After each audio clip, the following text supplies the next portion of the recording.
300 Ukrainian na drone ang sumalakay sa Moscow. Nabasag ang air defense bubble ni Putin, kaya nagkakagulo ang mga elite sa kabisera habang nagsasara ang mga paliparan at bumabagsak ang debris mula sa langit. Pero ang pinsala ay lampas pa sa kabisera. Ang gobernador ng Bryansk ay tinawag ang pinakabagong pag-atake ng Ukraine bilang pinakamalakas na pag-atake sa buong digmaan. Aminado siyang paubos na ang mga mapagkukunan ng Russia para protektahan ang mga hangganan nito. Ang pinakamasaklap sa lahat ng ito para sa Russia ay lalo pang titindi ang mga pag-atake ng Ukraine. 3 araw na ang nakalipas sa Munich Security Conference. Inanunsyo ng Alemanya at Ukraine ang joint venture na gumagawa ng drone para sa militar ng Ukraine. Ang pinakamaganda, habang iniaanunsyo ito, si Zelensky mismo ang tumanggap ng unang padala sa entablado. Ambisyoso ang Ukraine dahil gusto nilang magtayo ng mahigit 10 pabrika ng drone sa Europa ngayong taon para palakasin ang kanilang kakayahan sa pag-atake. Ibig sabihin, mas lalakas kada buwan ang kakayahan ng Ukraine na tamaan ang Russia sa bawat bagong pabrika. Hindi ito matanggap ng mga Ruso. Isa sa pinakasikat na palabas ng propagandista ng Russia ay tumugon sa balitang nakikipaglaban na sila sa mga drone mula sa Alemanya. Pakinggan ninyo ito. At buong pagmamalaki at tuwa, ipinapakita nila kung paano papatayin ng mga droneng Aleman na gawa sa mga pabrika sa Alemanya ang mga Ruso. Hindi lang yon, pati sa gitna ng palakpakan. Tuwang-tuwa si Pistorius dito. Ang mga drone na magdadala ng kamatayan sa mapayapang populasyon ng Russia ay magdadala hindi lang ng watawat ng Ukraine, kundi pati ng watawat ng Alemanya bilang simbolo ng katapatan ng Wehrmacht sa ideya ng pagwasak sa mga Eslavo. Ngayon, iba na ang tawag dito sa Wehrmacht na ito. May nagbago ba talaga? May nagbago na. Sa totoo lang, Malinaw ang kahihiyan. 3 taon na mula sa digmaang dapat 3 araw lang panalo na ang Russia. Pero ngayon, hinaharap pa rin nila ang sandatang Aleman. Iba ang propaganda. Tingnan natin ang ginagawa ng mga drone. Simulan natin sa kabisera ng Russia. Kung di ligtas ang Moscow, wala nang ligtas sa Russia. Noong Pebrero 15, nagpadala ang Ukraine ng 200 drone sa Moscow at makalipas ang 1 oras, nagdagdag pa sila ng 100 sa kabuuan. 300 drone ang tumarget sa kabisera sa isang operasyon. Ngayon, pinalibutan ni Putin ang lungsod ng patong-patong na air defense systems para protektahan ang kanyang palasyo at mga elite. Ngunit bawat system ay may kahinaan. Maaari itong ma-overwhelm. Magpadala ka ng sapat na drone at siguradong may makakalusot. Yan ang nangyari.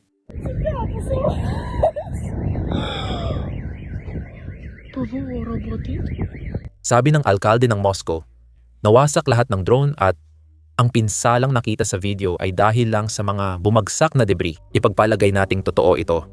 Baka napapabagsak talaga ng Russia lahat ng Ukrainian drone sa Moscow. Kahit sa puntong iyon, nagdurusa pa rin ang mga elitista ng Russia. Simple lang ang dahilan niyan. Kapag may drone na malapit sa Moscow, pansamantalang isinasara ang mga paliparan, minsan ng ilang oras, at nagkakansela at naaantala ang mga flight. Dito na napapansin ng mga elitista, nare-realize nila na ang digmaan na akala nila ay nangyayari lang sa malayong lugar ay nakakaapekto na sa kanilang araw-araw na buhay. Ang mga elitistang pinoprotektahan ni Putin, nararamdaman na nila ang epekto ng digmaan. At habang lumalakas buwan-buwan ang kakayahan ng Ukraine sa drone, lalong titindi ang epekto nito. Dito ko gustong bigyang diin ang isang mahalagang bagay. Kung naiilang na ang Moscow, mas labis naghihirap ang mga rehiyon sa hangganan ng Russia. Hindi ko alam kung tama ang salitang iyon, pero ganoon talaga ang nangyayari. Kapag inaatake ng Russia ang planta ng kuryente sa Ukraine, gumaganti ang Ukraine ng matindi. Noong Pebrero 15 habang may 300 drone sa Moscow, tinamaan din ng Ukraine ang Bryansk sa pinakamalakas at pinakamalawak na pag-atake mula simula ng digmaan, ayon sa gobernador.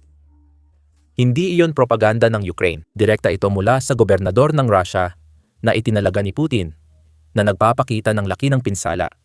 May nagpapalala pa rito. Inamin ng gobernador ang isang bagay na ayaw ipaalam ni Putin sa publiko. Habang dumarami ang produksyon ng drone at missile ng Ukraine, lalo namang nababawasan ang air defense system ng Russia kumpara noong simula ng digmaan. Nawawala na ito dahil sa mga pag-atake ng Ukraine at tuloy-tuloy na pagkaubos. Ngayong linggo, sinabi ng Alpha Operation ng Ukraine na noong 2025, nabawasan nila ng kalahati ang Russian Panzer Air Defense Systems gamit ang long-range strike.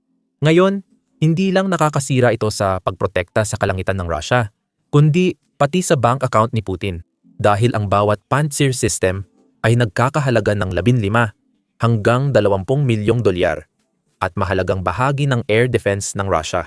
Ibig sabihin, ang kabuang halaga ng pinsalang idinulot ng unit ng Alpha ay nasa 4 bilyon sa loob lamang ng isang taon. Yan pa lang ang halaga ng pinsalang nagawa sa air defenses. Ngayon, isipin kung gaano kalaki ang pinsalang kayang gawin ng Ukraine dahil walang air defense system na nagpoprotekta sa mga refinery at pantalan ng Russia. Yan ang nangyayari ngayon. Dahil dito, hayagang hinihiling ng mga gobernador sa border regions gaya ng Belgorod at Bryansk sa Kremlin na hinaan ang pag-atake sa Kiev.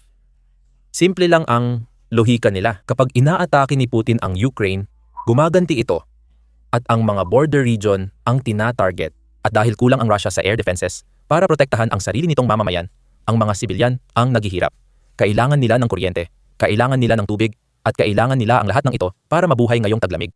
Pero sa totoo lang, walang pakialam si Putin dahil ang layunin niya ay hindi para siguraduhin na maganda ang buhay ng mga Ruso.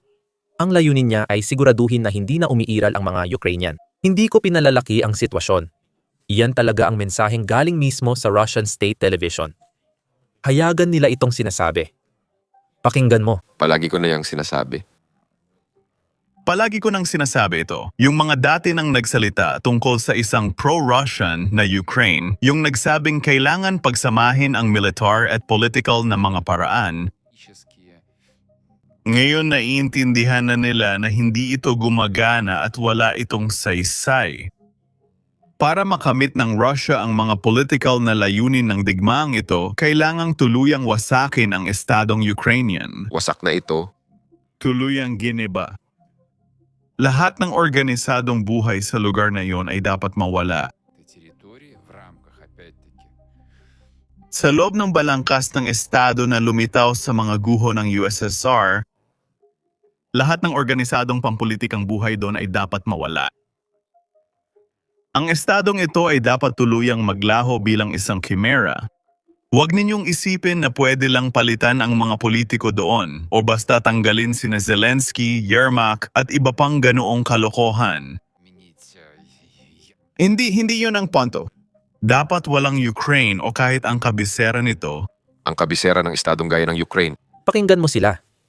Layunin nila ay hindi lang palitan ang gobyerno ng Ukraine o bawiin ang Donetsk at mga teritoryong tinutukoy ni Putin bilang makasaysayang Ruso.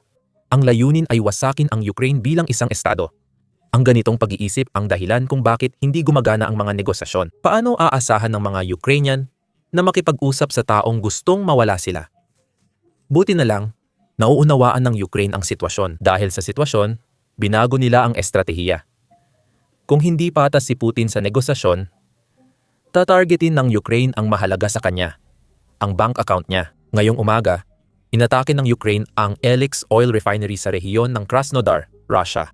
Isa ito sa pinakamalaking refinery sa Timog Russia at kritikal na pasilidad na nagsusuplay ng gasolina sa puwersa ng Russia. Alam niyo na siguro ito, pero kapag nasunog ang refinery, mas mahirap mag-supply ng gasolina sa mga consumer.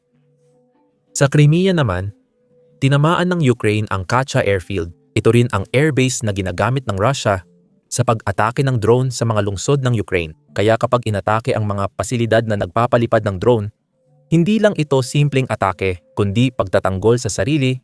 Pareho lang ang lohika nito. Kapag inaatake ng Ukraine ang infrastruktura ng enerhiya ng Russia, makikita mong pinopondohan ng Russia ang digmaan sa pagbebenta ng langis abroad. Kung targetin ng Ukraine ang mga refinery at oil field ng Russia, natutulungan nila ang kanilang mga sundalo at nasa unahan ng labanan.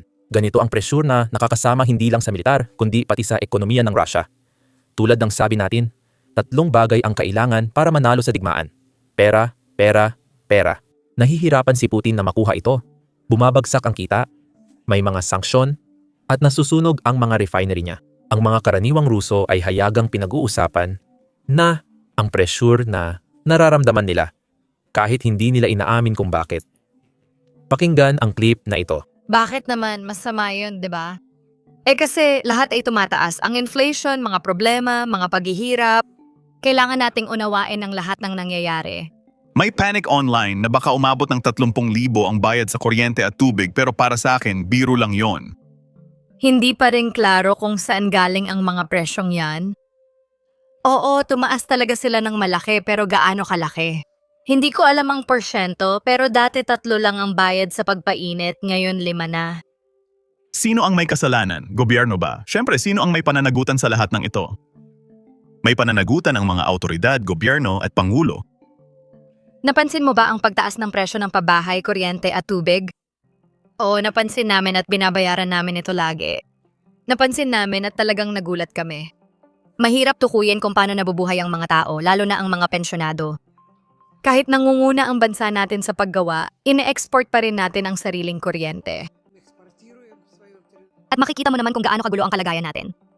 Umaasa pa rin ako sa mabuti, hindi dapat panghinaan ng loob, aayos din lahat. Napansin mo ba ang pagtaas ng presyo ng bahay, kuryente at tubig? Sino bang di makakakita nun? Siguro bulag lang. At tumaas ba talaga ng sobra-sobra ang mga presyo? Corruption, corruption at corruption muli paulit-ulit. Corruption. Ang bansa natin ay laging kilala sa mga hangal at sirang kalsada. Mga hangal.